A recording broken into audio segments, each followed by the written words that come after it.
Okay, we're going to start with you this time, Ms. Watts. There were 17 questions about the special school district. So I'm breaking them into 2 questions, and I think, that will get us through everybody's concerns. The first one, I'm going to ask you a yes or no question. So it's either yes or no, so that we can spend more time on the substantive question. And that is, that there is a bill in the legislature, House Bill 2937, which would allow a school board of education by majority vote to decide whether or not they were in or out of the special school district. So let's start with you. Would you support that, yes or no? Yeah, yes or no questions. First of all, that's not according to the League of Women Voters format.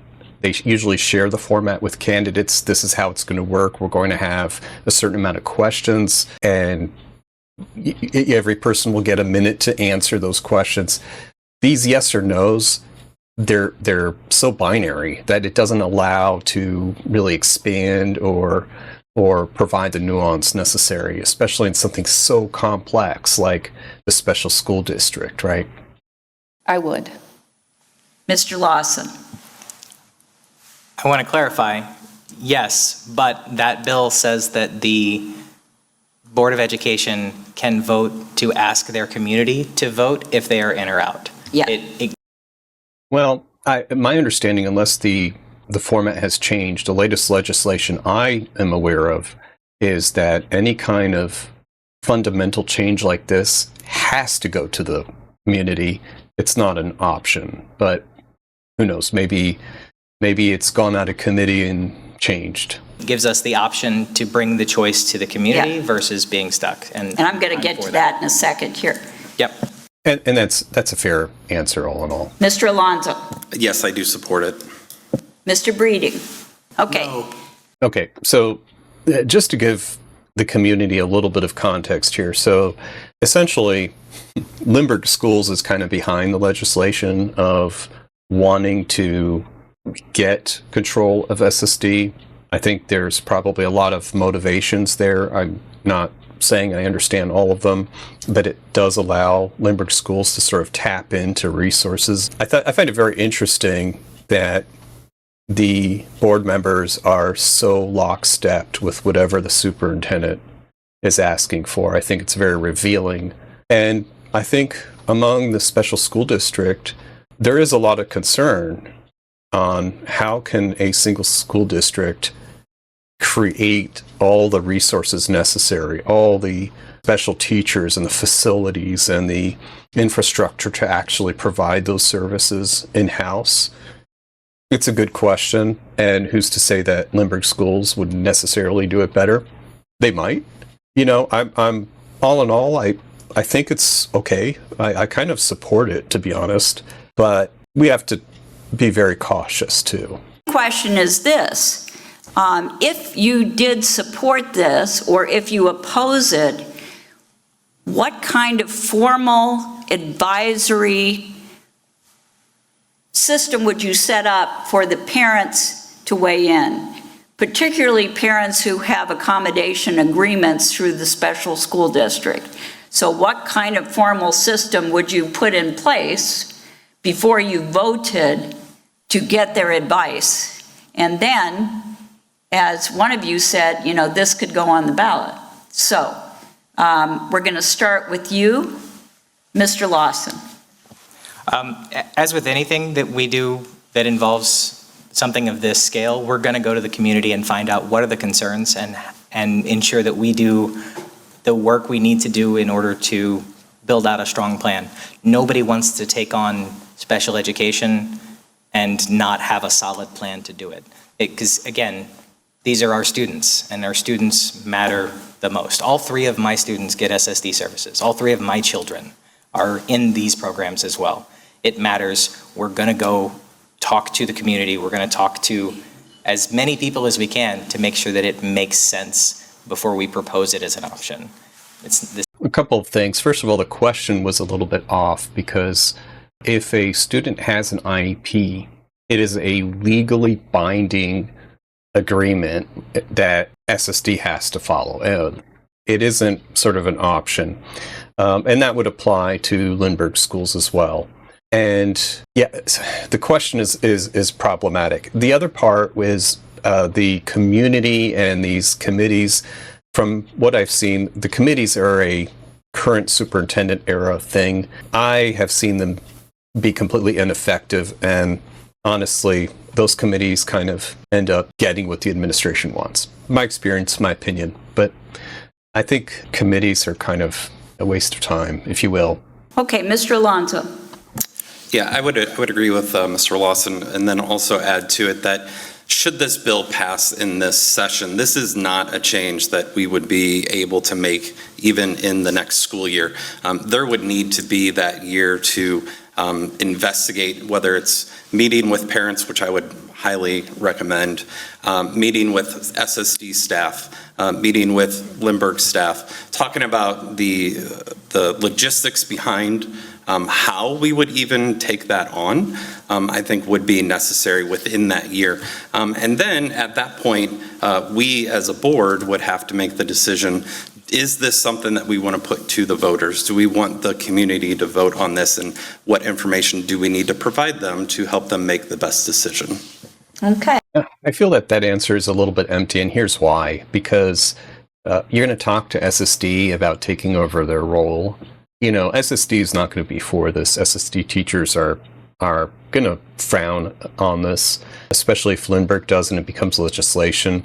It could become a trend. It does allow for schools to have more resources financially. And talking to parents, sure, but what kind of record keeping is there? Are you going to share the statistics of how many parents you spoke to opposed it versus approved it, and then going to show that in transparency when you vote? I think that's more of a kind of acceptance, if you will. I don't even know how to define it, but it seems like an empty answer to me. Okay. Mr. Breeding. Okay, so It is a short time. yeah, we're not rebuilding the wall here. So town halls, Facebook, websites. Lindbergh's got a great website. Clarification and clear communication, because Brad Kreischer just put something on Facebook announcing some of those changes you talked about. And it sounds like when you read into the bill more, it gives the community a lot of options, which is what I think we would need to do. Thank you. Okay, thank you. Ms. Watts. A bit of a generic answer, but I think the fact that he highlighted the legislator, Brad Christ, and he read up on it, I think shows that he at least did his homework. Even though it's very challenging to actually form an opinion, I think it's a reasonable answer. Yeah, there would be an extensive process put in place, and part of that would also be examining the cost. So we've done a little bit of a cost analysis, but before we would decide, as a board, community would be involved, and then we would hear them, look at the cost, and then make a decision. Okay, thank you very much. We're going to start with you this time, Mr. Alonso. Basically the same and this answer. is the third question about special school districts, because there was a lot. A number of people, 4, I think, talked about the recent press coverage of some of the challenges and problems in the special school district. And in that analysis was a suggestion that there needed to be better trained staff, that teacher and assistant and other kinds of specialized staff shortages was contributing to this. If you're going to consider this issue, what do you think the shortcomings might be there? And how would you make sure that they were addressed, whether you stay in or you stay out? That is a super incoherent question. I mean, if I were a candidate stuck with that, it's so complex for a minute answer. I pity the candidates, honestly. I want to clarify. So the challenges with getting SSD certified staff, you're asking what would the district then do if we were going to take this on in-house? Or, do you recognize what the challenges are is the heart of the question. And then regardless of whether or not you decided to stay in and work with the special school district to make sure that Lindbergh students were taken care of, or you decided to go on your own, what would you do? Okay, all right, thank you. Yeah, well, the best part about House Bill 2937, it gives Lindbergh a seat at the table. Currently, right now, SSD is able to make decisions on their own where we don't really have an input in how things get done or how things get run in SSD. What it would allow us to do is now start thinking about what are the different ways that we can meet the needs of our students, which is the number one goal. We are not in the business of leaving students behind. We want to meet all the needs of our students. And so as I said earlier, that would be something that, again, in that 1 year time frame, these are all the questions that we would need to ask and we would need to have answers to before we were even to consider taking on our own SSD in-house. Yeah, that answer is kind of insinuating a lot of stuff. The first thing is that SSD is supposedly leaving students behind, or that Lindbergh Schools doesn't have input. Both, I would say, are kind of incorrect. The first, I can tell you, Lindbergh Schools has an SSD liaison, which sits in the administration, and there's definitely back and forth feedback. There's input from Lindbergh Schools. Does Lindbergh Schools have ultimate say on what kind of decisions are made by SSD? No, because SSD is a specialized district for special needs. Lindbergh Schools doesn't have the education, anything to really do that. So they don't have a say. The special school district is the legal entity that's able to provide those services.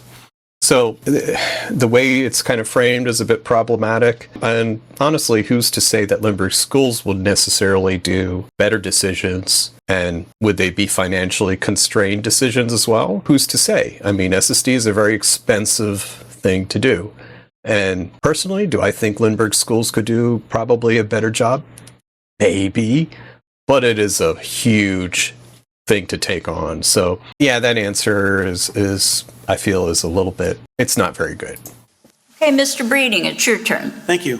I've talked to a few people who I know that work for SSD, and they're aware of some of the shortcomings, but I think it's kind of a macroeconomic issue where everyone's having a problem finding employees.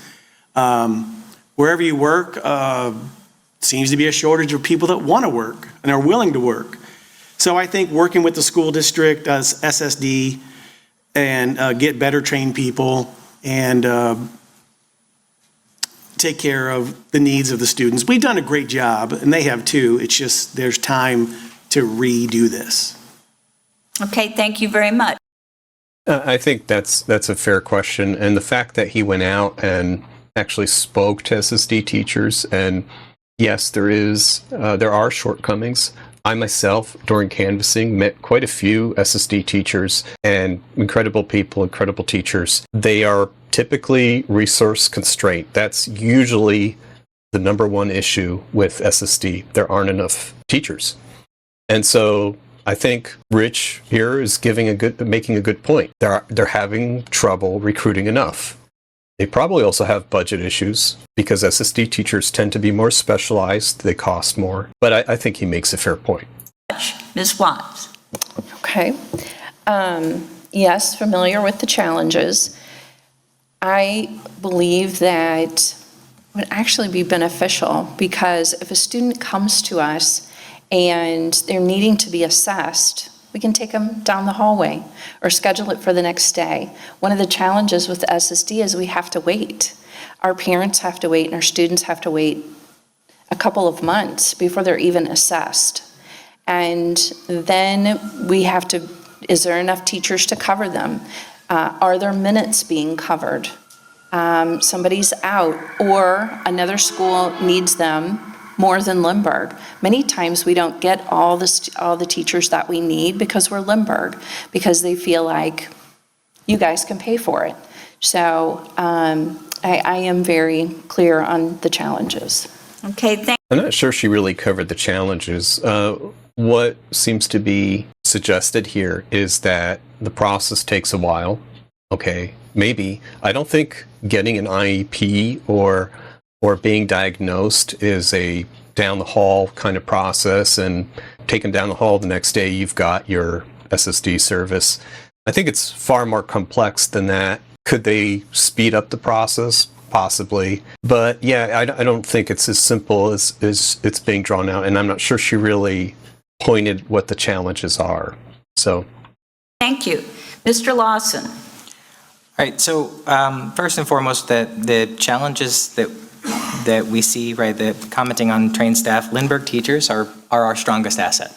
It's why Lindbergh is what it is our teachers. And I firmly believe that we would be able to build the workforce for meeting these special needs with more great Lindbergh teachers. And that's one of the big challenges today. Is it's nothing against our SSD teachers. I love every one of them that has worked with us, but they're working in a system that is not designed to support them the way it should be. Our system is designed to support our teachers. Our system can flex and help our teachers meet the individual needs of each student and get them where they need to be as quickly as possible. And that's what we look to solve with this kinds of thing. And then one other note is, while some districts struggle to find people to come work for them, Lindbergh doesn't have that problem. Lindbergh has a large audience of people that want to come work here. Okay. I think. All right. So a lot of things to unpack there. The first thing is the greatest asset Lindbergh Schools has, in my opinion, is not the teachers. And don't get me wrong, I respect the teachers immensely, and they do an amazing job, but it's the community. What supports Lindbergh Schools, what continues to fund willingly Lindbergh Schools, what those who move here special and continue their friendships and volunteering and being part of, and PTGs and all that, is the community. It's the community that love Lindbergh Schools. They are the backbone of this environment. They are the greatest assets. So teachers are extremely important, but I think the priorities are wrong. And the second thing is, it's true a lot of teachers want to move to Lindbergh, but you have to understand why. A lot of them come from poor districts around us, Melville and stuff like that, and they want to move to Lindbergh Schools because there's better environment, better pay, not the greatest pay, but better. And I think that when you talk about SSD teachers, you can't necessarily make that same comparison, because SSD teachers are going to be sought after a lot more, and there's going to be a lot more competition, and there's fewer of them because it's so specialized. So it's a bit of a leap to suggest that there's going to be a surplus of SSD teachers wanting to just immediately get hired by Lindbergh Schools. That's just my opinion, but yeah. We're going to start with you this time, Mr.